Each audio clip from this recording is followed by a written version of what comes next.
وقل جاء الحق وزهق الباطل ان الباطل كان زهوقا. السلام علیکم ورحمۃ اللہ وبرکاتہ.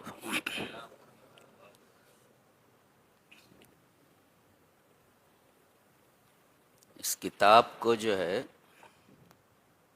وہ جنتر منتر کی کتاب بنایا ہوا مسلمانوں نے. سن رہے نہ کچھ سمجھتا ہے نہ کچھ سمجھ میں آتا ہے. زندگی بھر بیل کے بیل ہی رہتے ہیں. تبدیلی کیسے آئے گی زندگی میں؟ کوئی جنتر منتر کی کتاب تھوڑی ہے، سمجھنے کی کتاب ہدایت ہے. اور رمضان بعد وہ سننے کے لیے بھی پتہ نہیں رہتا کہاں گئے. تو کنویں کے میڈک مت بنو، سدھر جاؤ ذرا اچھی طرح سے. لوگوں کو دیکھو تو افسوس ہوتا ہے کیا زندگی ہے.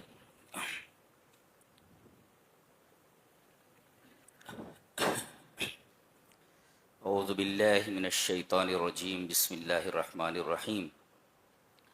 لن تنالوا البر حتى تنفقوا مما تحبون. سورہ آل عمران چل رہی ہے. اس سورہ کریمہ کی جو تھیم ہے اور کور ہے اس کا، یا محور ہے، ایکسس،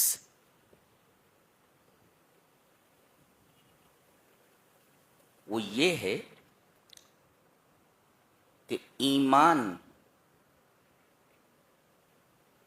اور جس کی چوٹی توحید ہے،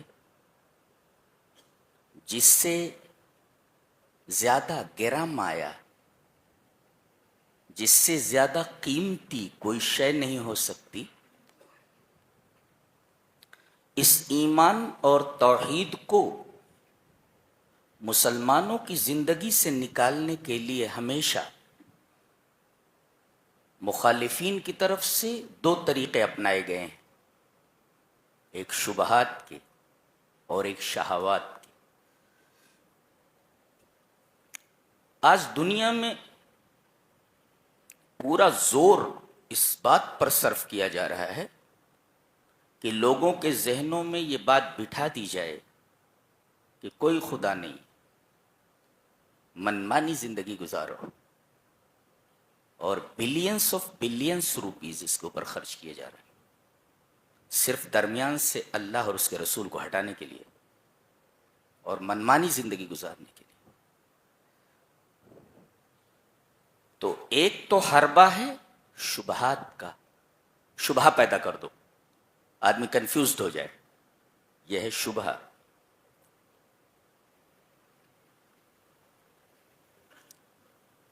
اس سے بچنے کے لیے اس سورہ کریمہ میں بہت سارے طریقے بتائے گئے.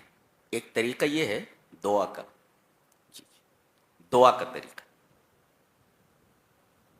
دعا کا مطلب یہ ہے کہ بندہ اللہ سے جڑا ہوا ہے. بھئی دعا کرنے کا مطلب یہ ہے کہ آپ مانگ رہے ہیں نا اللہ سے، آپ ہیں اور اللہ ہے، تو گویا کہ بندہ اللہ سے جڑا ہوا ہے.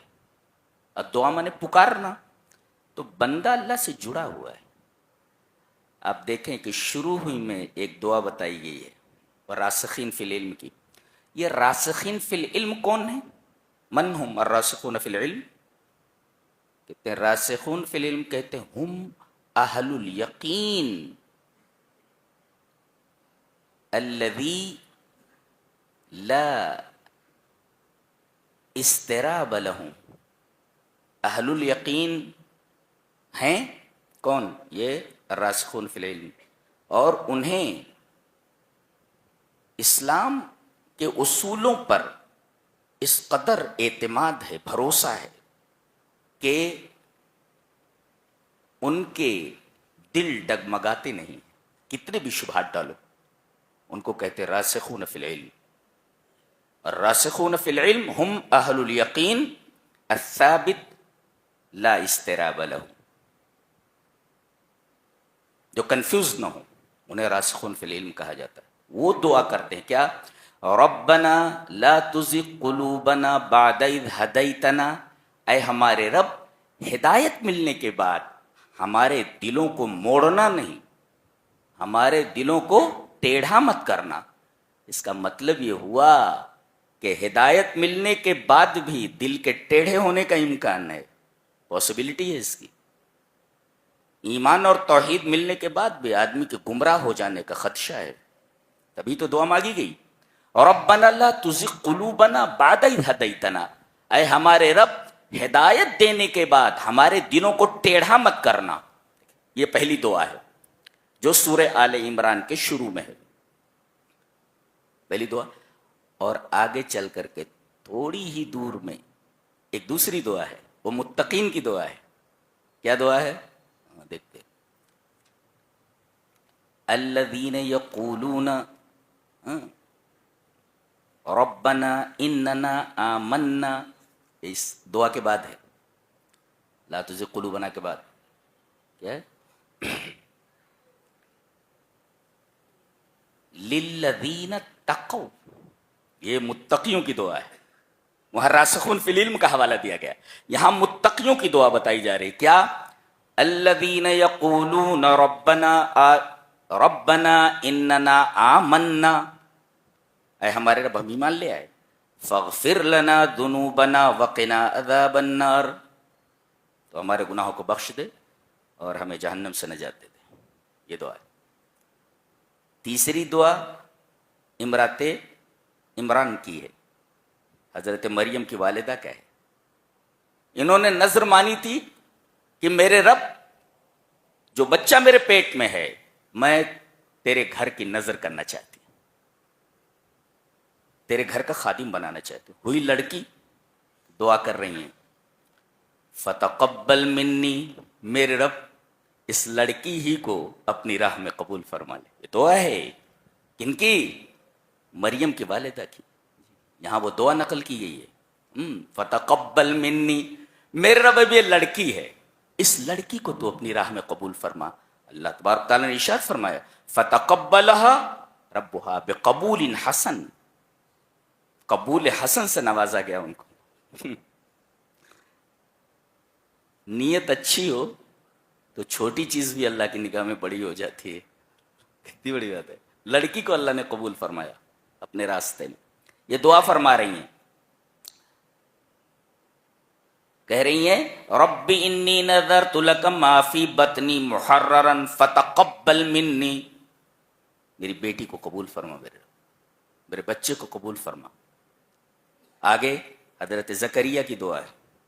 جی کیا دعا ہے, دعا یہ ہے ہنالک دعا زکریا ربہ, یہاں زکریا نے اپنے رب سے دعا کی. قال رب ہب لی من لدنک ذریۃ طیبۃ انک سمیع الدعاء, میرے رب پاک اولاد عطا فرما, نالائق اولاد نہیں, نالائق نہیں, بچے عطا کر تو نیک بچے, پاک بچے عطا فرما. جی جی. اور جہاں یہ سورہ آل عمران ختم ہو رہی ہے وہاں اولو الالباب کی دعا ہے, دماغ والوں کی. اور 5 مرتبہ رب بنا ہے, اور 5 مرتبہ رب بنا کے بعد ڈائریکٹ اللہ نے فرمایا فاستجاب لہم, تم نے ربنا کہہ کر کے 5 بار مجھے پکارا, تمہاری دعا قبول کر لی. تو پڑھو جہاں یہ سورہ کریمہ ختم ہو رہی ہے. سمجھ میں آیا؟ ہاں. اور بیچ میں ان جیالوں کی دعا ہے جو دشمن کے مقابلے میں کھڑے ہو گئے اور انہوں نے دعا کی. ان کی دعا دیکھو, یہ وہ جیالے ہیں جو اعلاء کلمت اللہ کے لیے باطل کے مقابلے میں کھڑے ہو گئے چٹان بن کر کے. دعاء الامم السابقہ, امم سابقہ کے پچھلی قوموں کے وہ جیالے جو دشمنوں کے سامنے اعلاء کلمت اللہ کے لیے کھڑے ہو گئے, دعا کر رہے ہیں. وما كان قولهم الا ان قالوا ربنا اغفر لنا ذنوبنا واسرافنا في امرنا وثبت اقدامنا وانصرنا على القوم الكافرين. اے ہمارے رب, ہم ان کے سامنے کھڑے ہوئے ہیں تو ہمارے قدموں کو جما دے. اللہ, تو پوری سورہ کریمہ یہ بتا رہی ہے کہ دعا سے کبھی بھی غافل نہ ہو, دعا سے کبھی بھی غافل نہ ہو. اس لیے کہ تمام عبادات میں سب سے زیادہ اہم اور اللہ سے سب سے زیادہ قریب کرنے والی چیز اگر کوئی ہے تو وہ دعا ہے، سب سے بڑی عبادت ہے۔ اگر کسی عبادت سے دعا کو نکال دیا جائے تو عبادت کہاں ہے؟ نماز دیکھو، از اول تا آخر دعا ہی دعا ہے، دعا ہی دعا ہے۔ کسی بھی عبادت سے اگر دعا کو نکال دیا جائے وہ عبادت نہیں رہ جاتی۔ جی جی جی۔ تو شروع سے آخر تک دعا مانگنے کا حکم دیا گیا ہے، ذکر کیا گیا ہے۔ یہ ایک تھیم ہے اس سورہ کریمہ کی۔ اب آئیے شروع کرتے ہیں یہاں سے۔ فرمایا گیا لن تنالوا البر حتى تنفقوا مما تحبون، اس کا جو مطلب لیا جاتا ہے وہ مطلب تو ہے، ایک مطلب اور بتا رہا ہوں، ایک مطلب اور بتا رہا ہوں۔ تم بر کو نہیں پا سکتے جب تک کہ تم اپنا مال محبوب یا اپنی محبوب چیز، ایسا کرو، مال محبوب ٹھیک ہے، محبوب چیز اللہ کی راہ میں خرچ نہ کرو۔ By no means shall you attain al-birr unless you spend that of which you love. جو چیز آپ کو بہت زیادہ محبوب ہے، جب تک آپ اللہ کی راہ میں خرچ نہیں کرتے آپ البر نہیں پا سکتے۔ البر، what is the meaning of البر؟ البر الجنہ، جنت نہیں پا سکتے جب تک کہ تم اپنی محبوب چیز خرچ نہ کرو۔ جی جی، باہر نکل کر کے دیکھو، باہر نکل کر کے دیکھو، تراویح چل رہی ہے، قرآن سنایا جا رہا ہے، قرآن کی باتیں بتائی جا رہی ہیں، کپڑے خرید رہے ہیں لوگ، چائے پی رہے ہیں بیٹھ کر کے، ایک اعلیٰ چیز کو چھوڑ کر کے ایک حقیر چیز کو لینا، یہ انسان کی دناعت اور اس کی خست اور اس کی کم ظرفی اور اس کے انتہائی نیچ ہونے کی دلیل ہے۔ ایسے لوگوں کو جہاں سونا بٹ رہا ہو وہاں نہ جا کر کے جہاں ریت مل رہی ہو، ریت آدمی پکڑ رہا ہو، ریت حاصل کر رہا ہو، اس سے زیادہ بدبخت اور بے وقوف آدمی کون ہو سکتا ہے؟ تو تم البر نہیں پا سکتے۔ البر کا مطلب کہتے ہیں، البر کسے کہتے ہیں؟ جامع لوجوہ الخیر، بھلائی کی جتنی شکلیں ہو سکتی ان سب کی جامع ہے البر۔ یعنی یہ لفظ ایسا ہے کہ البر آپ نے کہا تو اس میں بھلائی کی ساری شکلیں آ گئی، بھلائی کی ساری شکلیں آ گئی۔ اور اب یہ کہا جائے گا کہ ان تمام بھلائیوں کا ثواب تم اس وقت تک نہیں پا سکتے، ثواب البر، تمام بھلائیوں کا ثواب نہیں پا سکتے جب تک کہ تم اپنا مال محبوب اللہ کی راہ میں خرچ نہ کرو۔ مال محبوب کر لو تو مال محبوب، یہاں مال کا تذکرہ نہیں، مال ہے مفہوم اس کا۔ ابو طلحہ انصاری ایک صحابی ہیں، ان کا ایک باغ تھا بیروحا، بالکل مسجد نبی کے سامنے تھا جی۔ انہوں نے کہا کہ اللہ کے رسول، یہ آیت کریمہ اتری ہے، میرا ایک باغ ہے بیروحا۔ نبی کریم صلی اللہ علیہ وسلم فرمایا میں جانتا ہوں۔ کہا کہ اللہ کے رسول میں اس مال محبوب کو اللہ کی راہ میں دینا چاہتا ہوں۔ اتنا قیمتی باغ تھا، نبی کریم صلی اللہ علیہ وسلم نے تعجب سے فرمایا مال رابح، مال رابح، یہ تو نفع بخش مال ہے، نفع بخش مال ہے۔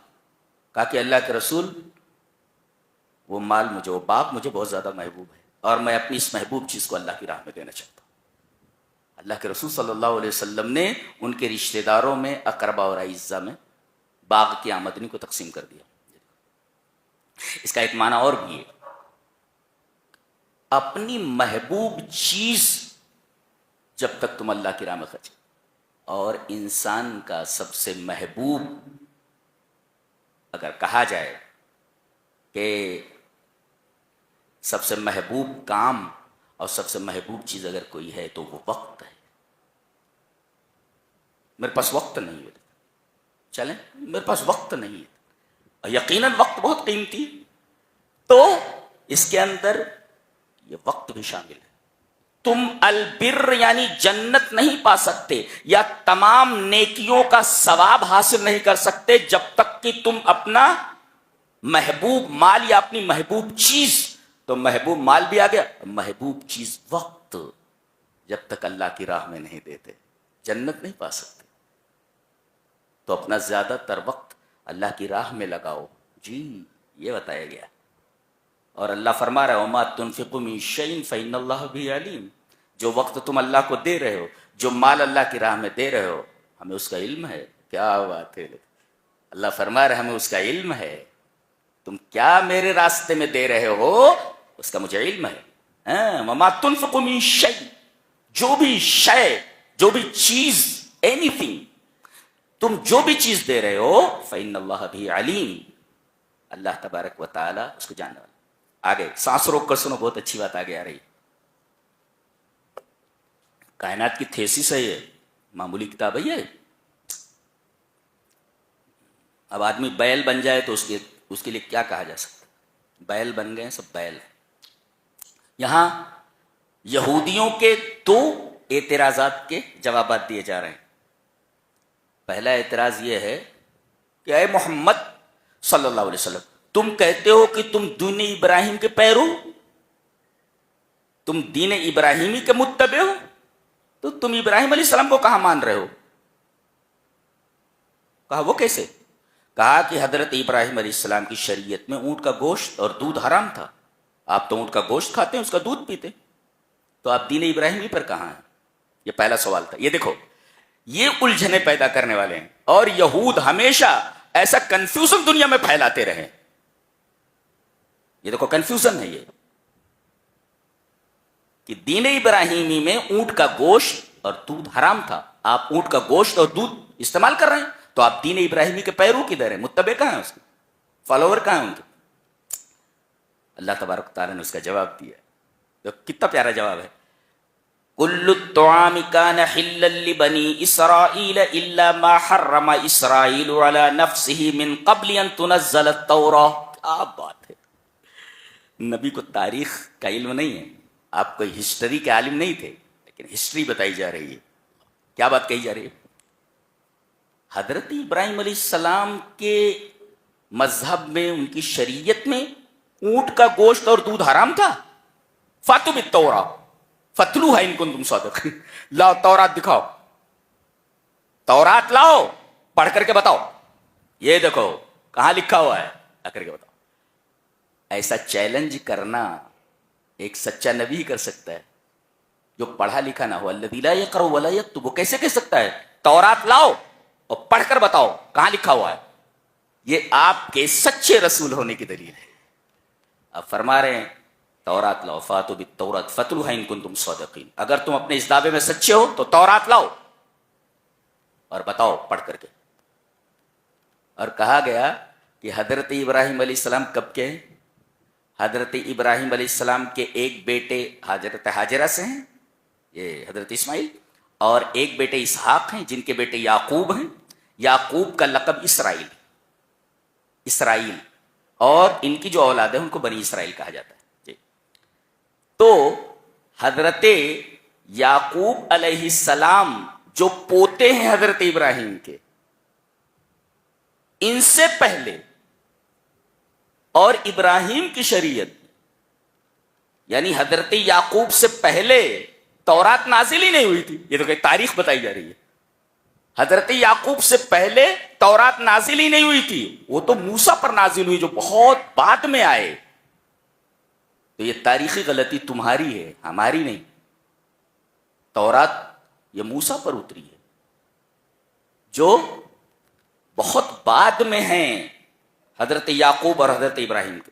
من قبل ان تنزل التوراۃ، تورات کے اترنے سے پہلے، تورات کے اترنے سے پہلے حضرت اسرائیل نے اپنے اوپر اونٹ کا گوشت اور دودھ حرام کر لیا تھا. وہ کیسے ہوا؟ ابراہیم علیہ السلام کی شریعت میں تو اونٹ کا گوشت اور دودھ حلال تھا. یہ جو ہیں آپ کے پوتے حضرت یعقوب، ان کو عرق النساء کی بیماری ہو گئی تھی. انہوں نے نظر مانی کہ اے اللہ اگر اس بیماری سے مجھے شفا ملتی ہے تو میں اونٹ کا گوشت اور دودھ چھوڑ دوں گا.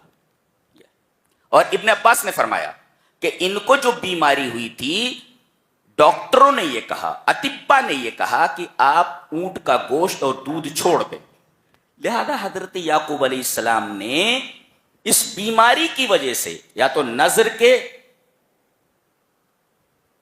سبب سے یا پھر اطباء کے کہنے کی وجہ سے آپ نے اونٹ کا گوشت اور دودھ چھوڑ دیا تھا, اور ان کی اتباع میں ان کے بیٹوں نے بھی اونٹ کا گوشت اور دودھ چھوڑ دیا. یہ باپ نے چھوڑ دیا, ہم بھی چھوڑ دیتے, حرام نہیں تھا. لہذا ایک نقطہ یہ ملا کہ اگر کسی بیماری یا کسی سبب کی وجہ سے کوئی آدمی کوئی حلال چیز چھوڑ دے, نہ استعمال کرے, تو کر سکتا ہے, اس پر کوئی گناہ نہیں, کوئی گناہ نہیں. یہ اس سے مسئلہ معلوم ہوا. تو پہلے سوال کا جواب یہ ہوا کہ غلطی تمہاری ہے, رسول کی نہیں. فاتو بالتوراۃ, نقلی دلیل لاؤ, تو نقلی دلیل دی گئی فاتو بالتوراۃ, تورات میں نہیں ہے. اچھا, من قبل ان تنزل التوراۃ, یہ تاریخی شہادت ہے. گویا کہ دلیل میں دلیل عقلی پیش کی گئی, دلیل نقلی پیش کی گئی اور دلیل تاریخی پیش کی گئی. دو دلائل دیے گئے. اس کے بعد دوسرا کنفیوژن پیش کر رہے ہیں, کہتے ہیں کہ تمام نبیوں کا قبلہ, جتنے بھی انبیاء اور رسول آئے سب کا قبلہ بیت المقدس تھا.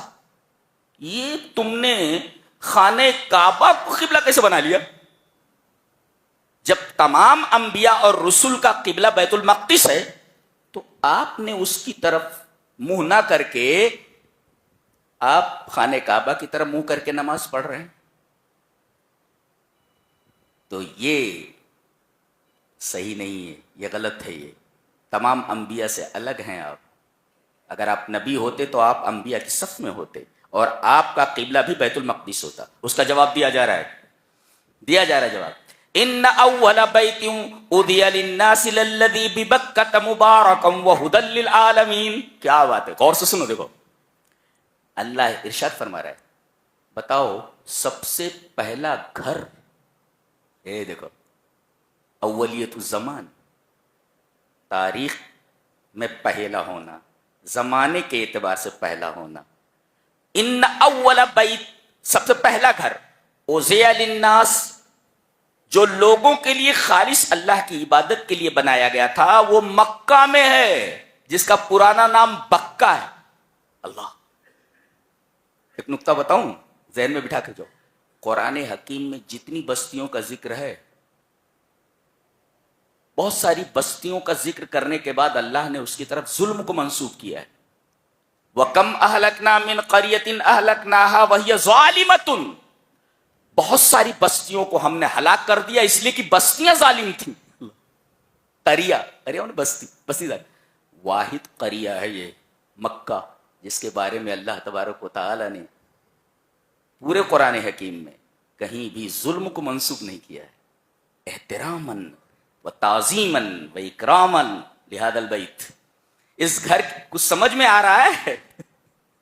جی. تو اس گھر کی تعظیم اور اس کے اکرام کے لیے اللہ تبارک و تعالی نے مکہ کی بستی کی طرف ظلم کو منسوب نہیں کیا ہے. جی, کتنی عظیم بات ہے یہ. تو سب سے پہلا گھر جو اللہ کی عبادت کے لیے زمین پر بنایا گیا وہ خانہ کعبہ ہے. لہذا اولیت الزمان, زمانے کی اولیت ثابت ہوئی. تو جب سب سے پہلا گھر وہ ہے تو اسی کی طرف منہ کر کے نماز پڑھی جائے, وہی زیادہ مستحق ہے. اور اب اولیت الشرف بتایا جا رہا ہے کہ عظمت کیا ہے اس گھر کی. زمانے کے اعتبار سے دیکھا جائے تو پہلا گھر ہے جو اللہ کی عبادت کے لیے بنایا گیا, لہذا جو پہلے ہے اسی کی طرف منہ کر کے نماز پڑھا جائے. اچھا, اور پھر اولیت الشرف بتایا گیا. غور سے دیکھو, سب سے پہلے تو یہ مبارک ہے. جی, یہ گھر مبارک کیسے؟ تضاعف الحسنات, ایک وقت کی نماز 1,00,000, ایک نماز 1,00,000 نمازوں کے برابر ہے. تضاعف الحسنات, نیکیاں بڑھ گئی, عبادتوں کا ثواب بڑھ گیا. مبارک کہتے ہیں کثرت الخیر و دوامہ, زیادہ سے زیادہ بھلائی اور اس کا ہمیشہ رہنا، برکت. تو ایک تو مبارک ہے یہ کہ اس میں ایک نماز کا ثواب 1,00,000 نمازوں کے برابر ہے. اچھا، اور برکت کیا ہے؟ برکت یہ ہے کہ وہ جو پانی ہے آب زمزم، وہ پیاس بھی بجھاتا ہے اور بھوک بھی مٹاتا ہے. یہ دنیا کا واحد پانی ہے. برکت نہیں ہے؟ ارے جو پیاس کو بھی مٹا دے اور بھوک کو بھی مٹا. ابو ذر غفاری مکہ آئے تھے اور وہ کسی سے ملتے التے نہیں تھے، ڈرے ہوئے تھے کہ موقع ملا تو نبی سے ملاقات کروں گا. اب کھانا جو توشہ لائے تھے وہ تو ختم ہو گیا 2-1 دن کے اندر. کہہ رہے ہیں وہی پانی پی پی کر میں زندہ رہا ہوں، اس لیے کہ آب زمزم ایک طرف تو پیاس کو بجھاتا ہے اور دوسری طرف یہ بھوک کو مٹاتا ہے. یعنی اس پانی کے اندر غذائیت بھی ہے. جی مبارک، برکت والا ہے. جی، اور دوسری صفت اس کی وَهُدًى لِّلْعَالَمِينَ.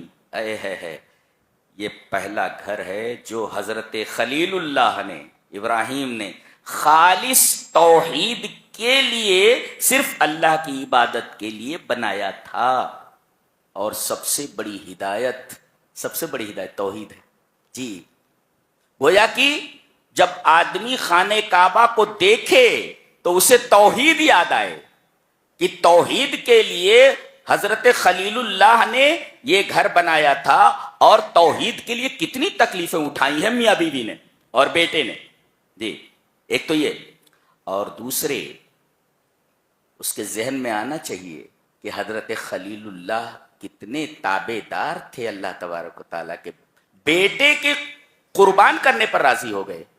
تو ایک طرف تو یہ گھر توحید کی طرف ہدایت دیتا ہے کہ اس گھر کو دیکھ کر کے توحید یاد آتی ہے کہ خالص اللہ کی توحید کے لیے یہ گھر بنایا گیا. اور دوسرے یہدی الی الطاعہ، یہ ہدایت دیتا ہے تابعداری کی طرف کہ حضرت ابراہیم علیہ السلام جو اس گھر کے بنانے والے ہیں وہ اللہ کے کتنے بڑے تابعدار تھے، اللہ سے کتنی محبت کرنے والے. اس طرح یہ ہدی للعالمین، عالمین سے مراد جن اور انس کے لیے ہدایت. تیسرے فیہ آیات بینات، یہاں کھلی نشانیاں ہیں. ایک نشانی تو آب زمزم ہے، زمزم کا کنواں. ارے 25-30 لاکھ آدمی ہر سال جاتے ہیں. اگر تالاب ہو تو سوکھ جائے، ندی ہو تو سوکھ جائے، وہ پانی کم نہیں ہو رہا ہے. بتائیے، آس پاس کہیں سمندر نہیں، آس پاس کہیں ندی نہیں ہے، وہی ایک کنواں ہے. اور دنیا کے تمام پانیوں سے سب سے زیادہ برکت والا، سب سے زیادہ عجیب یہی پانی ہے. اور ختم ہونے کو نہیں جانتا ہے، ختم نہیں ہوتا ہے. عمرہ والے الگ سے جاتے ہیں، وہی پانی پیتے ہیں. جی، تو ایک تو یہ واضح دلیل ہے، واضح نشان. اور دوسرے یہاں ایک پتھر رکھا ہوا ہے جہاں سے طواف شروع ہوتا ہے اور وہیں پر آ کر کے ایک چکر، ایک شوط پورا ہوتا ہے. یہ جنتی پتھر ہے. یہ بھی آیت بینہ ہے، ایک واضح نشانی ہے. تو فی آیات بینات. اور ان واضح نشانات میں سے نشانیوں ایک ہے مقام ابراہیم، حضرت ابراہیم علیہ السلام کے کھڑے ہونے کی جگہ. بتایا جاتا ہے کہ جس پتھر کے اوپر کھڑے ہو کر کے آپ کعبہ کی دیواریں بنا رہے تھے اور حضرت اسماعیل علیہ السلام ان کو پتھر پکڑا رہے تھے، تو جس پتھر کے اوپر حضرت ابراہیم کے قدم مبارک پڑے، اس پتھر کے اوپر قدم کا نشان بنا ہوا ہے. یہ مقام ابراہیم، ابراہیم علیہ السلام کے کھڑے ہونے کی جگہ. اور آگے ومن دخلہ کان آمنا، جو حدود حرم میں داخل ہو جائے اسے امان ہے. یہاں تک کہ اگر قاتل بھی گھومتا رہے حدود حرم میں تو اس کو قتل نہیں کیا جائے گا جب تک کہ حدود حرم سے باہر نہ آئے. اللہ اکبر. ومن دخلہ کان آمنا، جی جو اس میں داخل ہو جائے وہ امان پا گیا. آگے بتایا گیا وَلِلَّهِ عَلَى النَّاسِ حِجُّ الْبَيْتِ مَنِ اسْتَطَاعَ إِلَيْهِ سَبِيلًا، جس کے پاس استطاعت ہو راستے کی، اس کے اوپر زندگی میں ایک بار حج فرض ہے. اسی وجہ سے حدیث حسن ہے، صحیح حدیث ہے، حدیث حسن ہے. اللہ کے رسول صلی اللہ علیہ وسلم نے ارشاد فرمایا تعجلوا الى الحج فإن أحدكم لا يدري ما يعرض له، جلدی سے حج کر ڈالو. تعجلوا الى الحج، جلدی سے حج کر ڈالو، اس لیے کہ آدمی کو پتا نہیں کہ کون سی مشکل اس کے اوپر آ پڑے. صحت خراب ہو جائے، مال چھن جائے، تو حج جلدی سے کر ڈالو، اس لیے کہ آدمی کو پتا نہیں ہے کہ کون سی مصیبت اس کے اوپر آن پڑے. لہذا حج کرنے میں جلدی کرو. تعجلوا الی الحج فإن أحدكم لا يدري ما يعرض له. اس کے اوپر کیا تکلیف آ سکتی ہے، لہذا حج کرنے میں جلدی کرو. اچھا، اللہ نے ارشاد فرمایا کہ جس کے پاس استطاعت ہو، استطاعت میں 3 چیزیں ہیں، توشہ ہو یعنی خرچ، اور خرچ کے ساتھ ساتھ راستہ پرامن ہو، اور تیسرے صحت اچھی ہو. یہ 3 چیزیں، صحت اچھی ہو، راستہ محفوظ ہو، اور تیسرے پیسہ ہو اس کے پاس، ذات ہو. یہ 3 چیزیں سبیل میں آتی ہیں، راستے میں. اچھا، اور جو آدمی کفر کرے، اللہ اکبر، یعنی استطاعت رکھتے ہوئے اگر حج نہ کرے تو اس کے لیے لفظ کفر استعمال کیا گیا ہے. بڑی خطرناک بات ہے یہ. ومن کفر، جو کفر کرے، خوب پیسے بنائے ہوئے ہیں، رمضان آتا ہے دامن میں نیکیاں بھرنے کے لیے، پوری قوم پیٹ بھرنے میں لگی ہوئی ہے. اس قوم کا کیا ہوگا؟ رمضان آیا ہے کہ اپنے دامنوں کو، اپنے دامن میں نیکیاں بھر لو، کھانے سے پیٹ بھر رہے، رات بھر چلتا رہتا ہے، رات بھر کھاتے رہتے. یہ پیٹ ہے تیرا کہ جہنم ہے؟ کم سے کم رمضان میں بخش دے ذرا کھانے کو، کھانے کے اوپر رحم کر ذرا بھائی، کھانے کے اوپر رحم کر. ومن کفر فإن اللہ غنی عن العالمین. جو آدمی حج کرنے کے لیے نہ آئے تو اللہ عالمین سے بے نیاز ہے. کہنا کیا چاہیے تھا؟ جو آدمی حج کے لیے نہ آئے اللہ اس سے بے نیاز ہے. ایسا بولنا چاہیے نا، ایسا بولنا چاہیے. کیا؟ جو آدمی استطاعت رکھتے ہوئے حج کو نہ آئے تو اللہ عالمین سے بے نیاز ہے. یہ کہنا چاہیے تھا کہ اس سے بے نیاز ہے جو نہیں آیا. اشارہ اس بات کی طرف ہے، اگر دنیا کا کوئی شخص بھی حج کو نہ آئے، اللہ کو کوئی فرق نہیں پڑتا، کوئی فرق نہیں پڑتا، اس کی عظمت میں ذرہ برابر اضافہ نہیں ہوتا. اس میں ایک مفسر نے بڑا پیارا نکتہ لکھا ہے کہ اللہ لم یأمر عبادہ بالعبادت من اجل ان ينتفع به. اللہ تبارک و تعالی نے کسی عبادت کو بندوں پر اس وجہ سے فرض نہیں کیا یا حکم نہیں دیا ہے کہ اللہ کو اس میں کوئی فائدہ ہے، بلکہ اللہ تمہاری دنیا اور آخرت سنوارنا چاہتا ہے. اللہ کو کوئی فائدہ نہیں، بلکہ تمہاری دنیا اور آخرت سنورنے کے لیے ہے. وہ اللہ نے اس لیے حکم دیا ہے. اللہ کو کوئی فائدہ ہے؟ بالکل نہیں. وہی کہا گیا فإن اللہ غنی عن العالمین. اور ایک حدیث دیکھو، ایک سوال کیا گیا نبی سے، سئل النبی صلی اللہ علیہ وسلم این اللہ، اللہ کہاں ہے؟ قبل ان یخلق السماوات والارض، زمینوں اور آسمانوں کو پیدا کرنے سے پہلے کہاں تھا؟ جواب دیا گیا کان اللہ ولا شیء معہ، اللہ تھا لیکن اس کے ساتھ کوئی چیز نہیں تھی. پتہ یہ چلا اس کے ساتھ کوئی چیز نہیں تھی، یعنی ان اللہ عز وجل فی غنى تام عن کل شیء، تمام کائنات سے، کائنات کے ہر چیز سے بے نیاز ہے. وَأَنَّ مَا سِوَاهُ فَهُوَ مخلوق، اور اللہ کے علاوہ جتنی بھی چیزیں سب مخلوق ہیں. اللہ تھا، اس کے ساتھ کوئی چیز نہیں تھی. اس کا مطلب اللہ پوری کائنات سے بے نیاز ہے. سبحان اللہ سبحان اللہ سبحان اللہ. کہتے ہیں کہ اس طریقے کے شبہات جب آئیں، اللہ نہیں ہے، مرنے کے بعد زندگی نہیں ہے، وغیرہ وغیرہ، اس طریقے کے شبہات آئیں تو کیا کرنا چاہیے مومنین کو؟ وہ بتایا جا رہا ہے، علاج بتایا جا رہا ہے اس کا. ایسے شبہ آئے تو کہا گیا یا ایھا الذین آمنوا ان تطیعوا فریقا من الذین اوتوا الکتاب، یہودیوں کے ایک گروہ کی تم اگر پیروی کرو گے، اطاعت کرو گے اے ایمان والو، تو یہ تو چاہتے ہیں یردوکم بعد ایمانکم کافرین، تمہارے ایمان لانے کے بعد تم کو کافر بنا کر پھیر دے، کافر بنا دے. یہ ان کا مقصد ہے. دیکھو یہاں بتائیے، اور یہودی اس میں آگے آگے تم کو تمہارے ایمان سے پھیر کر کافر بنا دیں. یردوکم بعد ایمانکم کافرین، تمہارے ایمان کے بعد تمہیں کافر بنا کر لوٹا دیں، یہ ان کا مقصد ہے.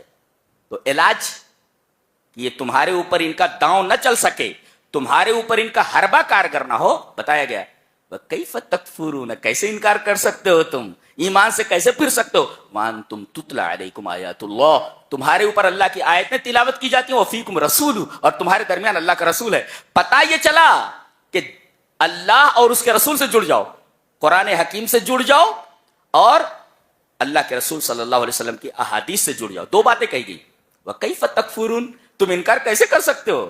ایمان لانے کے بعد کفر کیسے کر سکتے ہو جب دو چیزیں تمہارے درمیان ہیں؟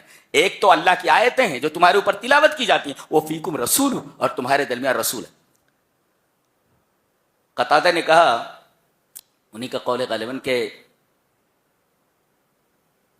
اللہ تبارک و تعالی نے دوسری آیت میں جو آگے آ رہی ہے اس کے اندر، اب یہاں کیا ہے کہ اللہ کی آیات موجود ہیں یعنی قرآن، اور دوسرے اس کا رسول، تو کتاب اور سنت کو مضبوطی سے پکڑ لو۔ وَمَن يَعْتَصِم بِاللَّهِ فَقَدْ هُدِيَ إِلَىٰ صِرَاطٍ مُسْتَقِيمٍ، جو آدمی ان دونوں کو پکڑ لے، کتاب و سنت کو، وہ ہمیشہ صحیح راستے پر رہے گا، یہ یہودیوں کے بہکاوے میں نہیں آئے گا۔ بتایا گیا کہ تمام شبہات کا علاج کتاب و سنت کا تمسک ہے، اس کو پکڑ لینا۔ اور دوسرے نمبر پہ یا ایھا الذین آمنوا اتقوا اللہ حق تقاتہ، اس طرح اللہ کا تقوی اختیار کرو جیسا کہ تقوی اختیار کرنے کا حق ہے۔ یہ تقوی اختیار کرنے کا حق ہے کیا مطلب؟ کہیں اللہ کا قانون اور تمہاری خواہش ٹکرا جائے تو تم اللہ کے قانون کو ایکسپٹ کر کے اپنے خواہش کو برطرف کر دو، تو یہ حق تقاتہ ہی۔ جی مثلاً بیٹے کی شادی ہے، اب بیٹے کی شادی میں کہہ رہے ہیں کہ سارے ارمان نکال لینے۔ ارے بھائی، بیٹے کی شادی میں تمام ارمان نکالنے کے چکر میں کتاب و سنت کے کتنے قوانین پامال ہو رہے ہیں، کبھی سوچا؟ تو اللہ کے قانون کو دیکھ، اپنے ارمان نکالنے کے چکر میں کہیں ایسا نہ ہو کہ قرآن کے اور سنت کے بہت سارے اصول پامال ہو جائیں۔ ہوش میں آ جا، یہ ہے حق تقات۔ حق تقات کا مطلب اللہ سے ڈر جیسا کہ ڈرنے کا حق ہے، اللہ کا تقوی اختیار کر جیسا کہ تقوی اختیار کرنے کا حق ہے۔ تو تقوی اختیار کرنے کا حق کیا ہے؟ یہی کہ جب تمہاری خواہش اور اللہ کا قانون دونوں متعارض ہوں، دونوں ٹکرائیں، تو اپنی خواہش کو فرو کرو، خواہش کو نیچے کرو، اور اللہ کے قانون کو اوپر کرو۔ اس کو کہتے ہیں اتقوا اللہ حق تقاتہ۔ تو تقوی اختیار کرو تاکہ شبہات سے بچے رہو۔ اس کے بعد کہا گیا وَاعْتَصِمُوا بِحَبْلِ اللَّهِ جَمِيعًا، اس پر حضرت قتادہ فرماتے ہیں اللہ کی رسی کو سب مل کر کے مضبوطی سے پکڑو۔ اس کا مطلب بتاتے ہیں وہ کہ اللہ تعالیٰ نے تمہارے درمیان دو چیزیں ڈالی، ایک کتاب اللہ، ایک نبی اللہ۔ یاد رکھو، ایک ہے کتاب اللہ، ایک ہے نبی اللہ، ایک اللہ کی کتاب، ایک اللہ کا نبی۔ تو اللہ کے نبی اس دنیا سے چلے گئے، اب جو کتاب آپ پر اتری تھی وہ ہمارے درمیان ہے، اور رسول اللہ صلی اللہ علیہ وسلم نے کتاب کی تفسیر کر کے جو بتایا، نماز کا حکم ہے نماز اس طرح پڑھی جاتی ہے، روزہ کا حکم ہے روزہ اس طرح رکھا جاتا ہے۔ تو اب نبی چلے گئے، اب کتاب موجود ہے اور اس کی سنت موجود ہے، اس کو مضبوطی سے پکڑے رہو۔ کتاب اللہ، نبی اللہ، یہ دونوں چیزیں اللہ نے دی تھی، تو مزہ نبی اللہ، اللہ کے نبی چلے گئے، اب اللہ کے نبی کی سنتیں موجود ہیں اور قرآن موجود ہے۔ آیا سمجھ میں؟ اس کو مضبوطی سے پکڑو۔ اچھا، وَلَا تَفَرَّقُوا، اور جماعت سے جڑے رہو، فرقہ فرقہ مت ہو جاؤ۔ آج پوری دنیا میں مسلمان جو پریشان حال ہیں اور کوئی بھی ان کو پریشان کر رہا ہے، اس کی واحد وجہ ہے ہمارا تفرقہ، ہمارا یہ تفرقہ ہے، تفرقہ اندازی ہماری ہے۔ جی ایک آگے بہت بہترین ٹکڑا، بہت خوبصورت بات کہی گئی ہے، وَاذْكُرُوا نِعْمَةَ اللَّهِ عَلَيْكُمْ إِذْ كُنْتُمْ أَعْدَاءً فَأَلَّفَ بَيْنَ قُلُوبِكُمْ فَأَصْبَحْتُمْ بِنِعْمَتِهِ إِخْوَانًا۔ اللہ تبارک و تعالیٰ کا ایک بڑا احسان کہ تم آپس میں دشمن تھے، اللہ نے اس کتاب کی وجہ سے تمہیں بھائی بھائی بنا دیا۔ ایک نکتہ یہ بھی ملا کہ آدمی کے درمیان سے دلوں سے نفرت اپنے بھائی کے تئیں اس وقت ختم ہوگی جب وہ کتاب و سنت سے جڑ جائے، تو اللہ اور اس کے رسول سے، یہ بڑی بات ہے۔ آگے فرمایا وَكُنْتُمْ عَلَى شَفَا حُفْرَةٍ، you were on the brink of a pit fire and Allah saved you from it، یعنی تم آگ کے گڑھے کے کنارے پر کھڑے ہوئے تھے، on the brink of a pit fire، pit of fire، ایک آگ کے گڑھے کے کنارے تم کھڑے ہوئے تھے، گرا ہی چاہتے تھے کہ تم کو اللہ تبارک و تعالیٰ نے اس میں گرنے سے روک لیا, He saved you from it, اس سے کھینچ لیا, بچا لیا تم کو. ابن عباس کہتے ہیں کہ ایک دیہاتی تھا, دیہاتی نے یہ آیت سنی, غور سے سن رہے ہیں میں کیا کہنا چاہ رہا ہوں. ابن عباس کہتے ہیں کہ یہ آیت ایک دیہاتی نے سنی, ایک بدو نے کہا ایک بات بتاتا ہوں, اللہ نے آگ میں گرنے سے بچا لیا نا ان کو, اور جس کو اللہ خود آگ میں گرنے سے بچا لے پھر اس کو وہ آگ میں داخل کبھی نہیں کرے گا. اللہ اکبر. تو حضرت ابن عباس نے کہا ارے خود من غیر فقیہ, یہ دیکھو یہ جاہل آدمی ہے اور پڑھا لکھا نہیں ہے, لیکن حکمت کی بات بتائی اس نے, لے لو اس کو, خود من غیر فقیہ. سمجھ میں آیا نا, سمجھ میں آ گیا کیا کہتا ہے وہ. اللہ نے تم کو آگ کے کنارے پر کھڑے ہوئے تھے, آگ کے گڈھے کے کنارے, اللہ نے تم کو بچا لیا, تو بچانے والا تمہیں دوبارہ آگ میں کیسے ڈال سکتا ہے جس نے تم کو آگ سے بچا. کہا خود من غیر فقیہ.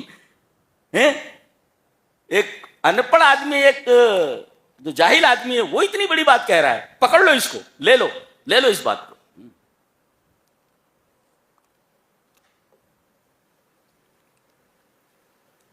اس کے بعد ایک بڑی پیاری بات کہی جا رہی ہے.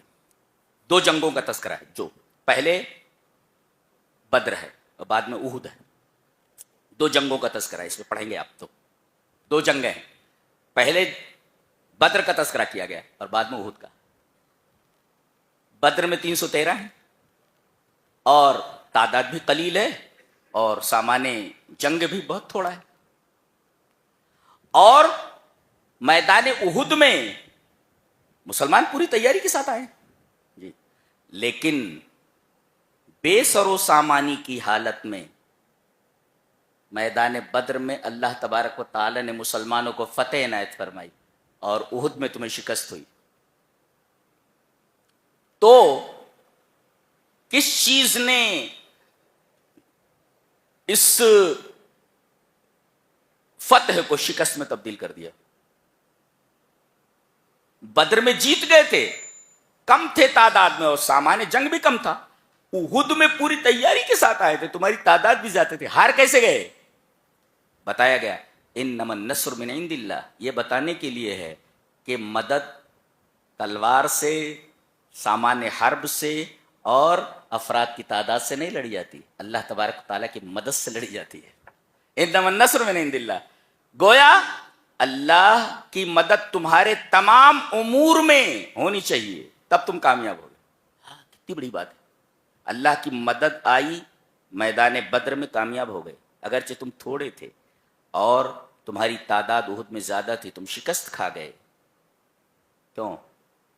کیونکہ دو چیزیں یہاں تھیں, دو چیزیں وہاں نہیں تھیں. یہاں صبر اور تقوی دونوں تھا, اور وہاں صبر اور تقوی تھوڑی دیر کے لیے ہٹ گیا تھا. نبی نے کہا تھا جبل عینین سے اترنا نہیں, صحابہ کرام اتر گئے چند کے علاوہ. یہ دیکھو صبر نہیں رہا, مال غنیمت کو دیکھا لوٹ رہے, اے الغنیمہ الغنیمہ, آ گئے سب. ایک تو صبر نہیں رہا. اللہ نے فرمایا منکم من یرید الدنیا, دنیا چاہیے تھی, وہ دیکھو منکم من یرید الدنیا, جھپٹ پڑے تم, صبر کھو دیا تم نے دنیا کے چکر میں. اور دوسرے نبی نے کہا تھا ہٹنا نہیں, تم ہٹ کیسے گئی؟ یہ تو نبی کریم صلی اللہ علیہ وسلم کی نافرمانی ہے. تو ان المعصیت تبدل النصر الى ہزیمہ, یہ قاعدہ یاد رکھو کہ آدمی نافرمانی کرے گا اگر, تو یہ نافرمانی اس کو فتح سے شکست کی طرف پھیر دے گی, بدل دے گی.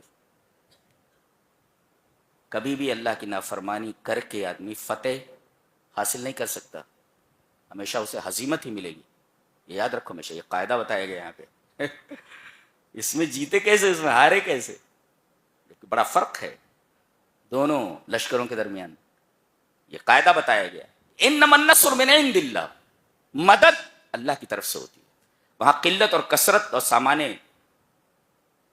حرب نہیں دیکھا جاتا جی.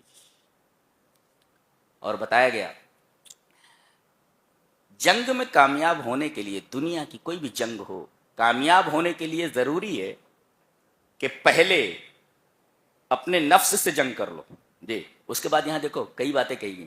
پہلے تو تمہارے دلوں سے لالچ ختم ہونا چاہیے. بتایا گیا یا ایھا الذین آمنوا لا تاکلوا الربا اضعافا مضاعفا، اے ایمان والو سود در سود مت کھاؤ. جی یہ دیکھو لالچ چاہیے تمہارے اندر سے، لالچ ختم ہونی چاہیے. اور سود خور سب سے بڑا لالچی ہوتا ہے دنیا میں، کسی کی مجبوری سے فائدہ اٹھاتا ہے، اس سے بڑا لالچی کون ہو سکتا ہے؟ اللہ. تو یہ چیز ختم کرو پہلے، لالچ. اور لالچ کے ساتھ ایک اور چیز تمہاری زندگی میں نہیں ہونی چاہیے، غصہ. دیکھو الذین ينفقون فی السراء والضراء والکاظمین الغیظ والعافین عن الناس. 3 چیزیں تمہارے اندر ہونی چاہیے. ایک تو حرام کمائی نہیں، لالچ نہیں ایک، اور دوسرے غصہ نہیں. کتنی عظیم بات کہی جائے. یہ دونوں چیزیں انسان کی زندگی میں آ جائیں جھگڑا ہوتا ہی نہیں. ایک تو لالچ جھگڑا پیدا کرتی ہے، دوسرے غصہ جھگڑا پیدا کرتا ہے. اور ان دونوں کے بارے میں کہا گیا محتاط رہو، یہ دونوں چیزیں تمہاری زندگی میں نہیں ہونی چاہیے. کیا کتاب ہے! ایسی کتاب کہیں ہے کائنات میں؟ دنیا کی کوئی کتاب اس کے ایک صفحے کا مقابلہ نہیں کر سکتی. یہ صفحہ تو چھوڑو، ایک آیت کا مقابلہ نہیں کر سکتی. ایسی تعلیمات ہے. تو زندگی میں کامیاب ہونے کے لیے کسی مجتمع، کسی معاشرے کو، کسی سوسائٹی کو، کسی ملک کو، کسی اسٹیٹ کو ترقی دینے کے لیے 2 چیزیں ضروری ہیں. ایک تو یہ کہ آدمی لالچی نہ ہو، اور دوسرے آدمی کے اندر غصہ نہ ہو، اور تیسرے غصہ آ جائے تو معاف کر دے. یہ تیسری چیز ہے، والعافین عن الناس. موتی ہے، موتی سب بکھرے ہوئے ہیں، لے لو اس کو. جی یہ موتی ہے بکھرے ہوئے ہیں، اور یہ موتی نہیں ہے جن کو بیچ کر کے تم پیٹ بھر لو. یہ وہ موتی ہیں جس سے تمہاری روح سیقل ہو جائے، جس سے تمہاری روح منور ہو جائے، جس سے تمہارے دل نقی اور طاہر ہو جائے.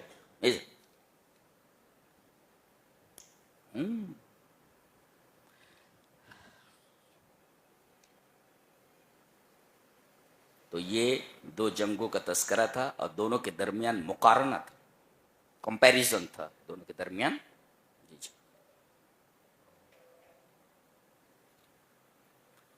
اب دیکھو کتنی عجیب بات کہی جا رہی ہے. آخر میں دعائیں ہیں، متوجہ ہیں؟ اولو الالباب کی دعا نقل کی جا رہی ہے. ان فی خلق السماوات والارض واختلاف اللیل والنہار لآیات لأولی الالباب الذین یذکرون اللہ قیاما وقعودا وعلی جنوبہم ویتفکرون فی خلق السماوات والارض ربنا ما خلقت هذا باطلا سبحانک فقنا. یہ کلام ہے، کیسا کلام ہے! بات ایسی ہوتی دیکھو، اس طرح بھی بات کرتا ہے. کیا انداز ہے، کیا اسلوب، کیا ٹیک ہے. پڑھتا ہوں اسے. ان فی خلق السماوات والارض واختلاف اللیل والنہار لآیات لأولی الالباب الذین یذکرون اللہ قیاما وقعودا وعلی جنوبہم ویتفکرون فی خلق السماوات والارض ربنا ما خلقت هذا باطلا سبحانک فقنا عذاب النار ربنا انک من تدخل النار فقد اخزیتہ وما للظالمین من انصار ربنا اننا سمعنا منادیا ینادی للایمان ان آمنوا بربکم فآمنا ربنا فاغفر لنا ذنوبنا وکفر عنا سیئاتنا وتوفنا مع الابرار ربنا وآتنا ما وعدتنا على رسلک ولا تخزنا یوم القیامہ انک لا تخلف المیعاد. کتنے ربنا آئے؟ 5 times، 5 مرتبہ ربنا آئے آپ. اور 5 مرتبہ ربنا کہہ کر کے، اے ہمارے رب کہہ کر کے بندے نے مانگا، اللہ نے فرمایا فاستجاب لہم، ہم نے اس بندے کی دعا کو قبول کر لیا. سبحان اللہ. جب بندہ دعا کرتا ہے میرے رب میں بہت پریشان ہوں، میرے رب میں بہت تکلیف ہے، میرے رب زندگی بوجھ بن گئی، میرے سمجھ میں نہیں آتا کیا کروں، میرے رب کوئی راستہ بتا. راستہ کھل جاتا، راستہ کھل جاتا. دعا کو لازم پکڑو، واللہ کہتا ہوں. اب مانگنے کا طریقہ بھی تو ہونا چاہیے، مانگنے کا طریقہ ہونا چاہیے. رب تعالیٰ کو آنسو بہت پسند، معلوم ہے آپ کو؟ جی. رات کی تنہائی میں، تاریکی میں سجدے میں گر کر کے رب تعالیٰ سے اگر کوئی چیز مانگی جائے، سوال ہی پیدا نہیں ہوتا کہ اسے خالی ہاتھ لوٹایا جائے. یہ دربار ایسا نہیں ہے خالی ہاتھ لوٹا دیا، بندہ مانگے اور نہ ملے. سب ایسا ہوتا نا. 5 مرتبہ ربنا کہہ کر کے. یہ کن کی دعا ہے؟ ربنا ربنا اولو الالباب. اس کا مطلب یہ ہے کہ جو اللہ سے ربنا کہہ کر کے دعا نہیں مانگتے وہ اولو الالباب نہیں ہے، بے وقوف لوگ ہیں، گھامڑ لوگ، گھامڑ جن کے پاس عقل نہیں. یہ عقل والوں کو اولو الالباب نے عقل والے. جو دعا نہیں مانگتا وہ بے وقوف آدمی، اس سے زیادہ بے وقوف کون ہو سکتا ہے؟ اچھا آپ دیکھو، اولو الالباب جو عقل والے ہیں، بتایا گیا کہ وہ 3 چیزیں کر رہے ہیں. وہ ایک تو یہ الذین یذکرون اللہ قیاما وقعودا وعلی جنوبہم ویتفکرون فی خلق السماوات والارض. ایک تو وہ زمین اور آسمان کی تخلیق میں غور کرتے ہیں. ہاں، کبھی ہو رات میں تو چھت کے اوپر چلے جاؤ یا باہر نکل جاؤ، زمین کو دیکھو، جہاں تک چلے جاؤ زمین تمہارے نیچے، جہاں تک جاؤ آسمان سقف محفوظ کی طرح ہے، چھت کی طرح تمہارے اوپر ہے. تم کہیں بھی جاؤ یہ زمین پیچھا نہیں چھوڑتی اور یہ آسمان پیچھا نہیں چھوڑتا. جی، ستاروں کو دیکھو، کتنے بڑے بڑے ستارے ہیں، دوربینیں تھک تھک جاتی ہیں، میتھمیٹکس کے پیمانے تھک تھک جاتے ہیں کہ کتنی دوری پر یہ ستارے موجود ہیں. کتنے چمکدار ستارے، بنایا کس نے؟ یہ آسمان بغیر پلر کے کھڑا ہوا ہے. ایک چھوٹی سی عمارت بغیر پلر کے نہیں کھڑا کر سکتے. پورا آسمان جہاں جاؤ آسمان ہے اور بغیر کھمبے کے. اور یہ زمین پانی کے اوپر بچھی ہوئی ہے، کیسے ٹھہری ہوئی ہے. یہ ہے زمین اور آسمان کی تخلیق میں غور کرنا. الذین ویتفکرون فی خلق السماوات، زمینوں اور آسمانوں کی تخلیق میں غور کرتے ہیں. اچھا، اور اختلاف لیل و نہار میں، رات آتی ہے دن چلا جاتا ہے، دن آتا ہے رات چلی جاتی ہے. یہ اختلاف لیل و نہار جو ہے اس کی بہت ساری وجوہات ہیں، دیکھا جائے تو سائنسی بھی اور دینی بھی. جی، اس میں غور کرتے ہیں. اب یہ غور کرنا ان کو کس طرف لے جاتا ہے؟ یدعوک الی التسبیح. آدمی غور کرے گا نا فوراً اس کی زبان پر آئے گا سبحان اللہ. اللہ دیکھو آگے وہی کہا گیا وَيَتَفَكَّرُونَ فِي خَلْقِ السَّمَاوَاتِ وَالْأَرْضِ رَبَّنَا مَا خَلَقْتَ هَذَا بَاطِلًا سُبْحَانَكَ. جیسے ہی آدمی آسمانوں اور زمین کی تخلیق میں غور کرے گا فوراً اس کی زبان پہ پہلا لفظ جو آئے گا سبحان اللہ یہ آئے گا. تو گویا کہ یہ غور و فکر کرنا یدعوک الی التسبیح تمہیں تسبیح کی طرف دعوت دیتی ہے. اور جیسے ہی آدمی تسبیح کرتا ہے یہ تسبیح دعوت دیتی ہے. تسبیح دعوت دیتی ہے. چاہیے کیا؟ چاہیے کیا؟ اللہ کی پاکی بیان کرنی تو چاہیے کیا؟ مطلوب کیا ہے؟ مطلوب کی طرف ہدف. فقنا عذاب النار، میرے رب جہنم سے بچا. عقل مند یہی کہے گا کہ جہنم سے بچ جائیں، کامیاب ہو گئے. یہ دیکھو. اچھا، عجیب بات یہ ہے کہ اس میں ایمانیات کی تینوں چیزوں کو جمع کر دیا گیا. جی، غور کرنا آسمان اور زمین کی تخلیق میں یہ دل کا عمل ہے، دیکھو. اور زبان سے دعا کرنا یہ اقرار باللسان. اور اس کے بعد قیام و مقعودن، بیٹھے کھڑے پہلوؤں کے اوپر اللہ کا ذکر کرنا یہ عمل بالجوارح ہے. اور ایمان میں 3 ہی چیزیں ہوتی ہیں. ایک ہوتا ہے التصدیق بالقلب، اقرار باللسان وعمل بالارکان. گویا کہ ان آیات کے اندر اللہ تبارک و تعالیٰ نے پورے ایمان کو جمع کر دیا ہے کہ ایمان کہتے کس کو ہیں؟ دل سے تصدیق کرو وَيَتَفَكَّرُونَ فِي خَلْقِ السَّمَاوَاتِ وَالْأَرْضِ ظاہر ہے. اچھا، اور اس کے بعد زبان سے سبحانک آدمی بولا تو یہ زبان سے اقرار ہے. اور اللہ کا ذکر کرنا قیام وقعودا وعلی جنوبہم یہ عمل بالارکان ہے. گویا کہ ایمان کسے کہتے ہیں؟ ایمان کہتے ہیں التصدیق بالقلب، دل سے تصدیق کرنا، اور دوسرے الاقرار باللسان، زبان سے اقرار کرنا، اور تیسرے اعضاء و جوارح سے عمل کرنا.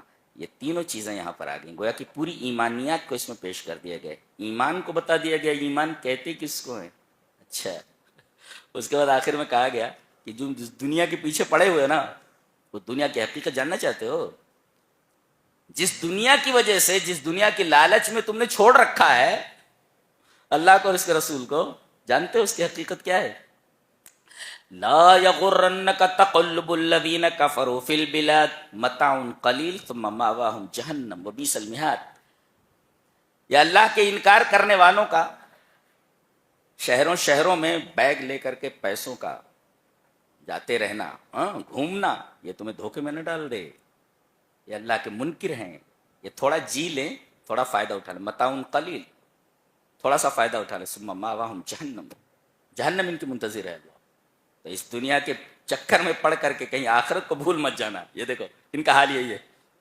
بڑے بڑے لوگ چلے گئے، بڑے بڑے بادشاہ یہاں سے چلے گئے، چھوٹے موٹے لوگ یہ کس قطار میں ہیں؟ سب لگے ہوئے ہیں لائن میں. موت کسی کو چھوڑنے والی نہیں، چھوڑ کر کے سب چلا جاتا. آگے سورہ نساء ہے، کل ہم اس پر بحث کریں گے. بہت پیاری سورہ، اللہ اکبر. آدھے مولوی ہو جاؤ گے کل کا اگر بحث سمجھ میں آ گیا تو.